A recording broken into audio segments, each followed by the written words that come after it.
What's the greatest plot twist in your life? In the most unexpected turn of my life, I finally had some solitude as my wife took the kids out. That peace was shattered by a sudden knock on the door. I opened it to find two police officers standing there, their hats in hand. The solemn expressions on their faces were like a dark cloud, instantly telling me that something dreadful had happened. They delivered the most heart-wrenching news.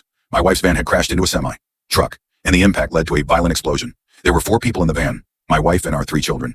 It felt as if my legs had turned to jelly, and though I'm not one to show emotions easily, the pain pierced through me like a sharp arrow. One officer stayed by my side trying to offer some comfort, while the other, visibly shaken, stepped aside. They informed me that I needed to provide a DNA sample for identification, since everything had been burned beyond recognition. I was in a state of disbelief and kept dialing my wife's number, but each call ended up in voicemail. As the harsh reality began to sink in, an officer was about to drive me to the station. Just as I opened the car door, my phone rang with a random number. I was hesitant to answer, but the officer urged me to. To my shock, I heard my wife's voice on the other end. I was so stunned that I couldn't catch my breath. It turned out that our van had been stolen from the parking lot. That was the most astonishingly good bad news I had ever received.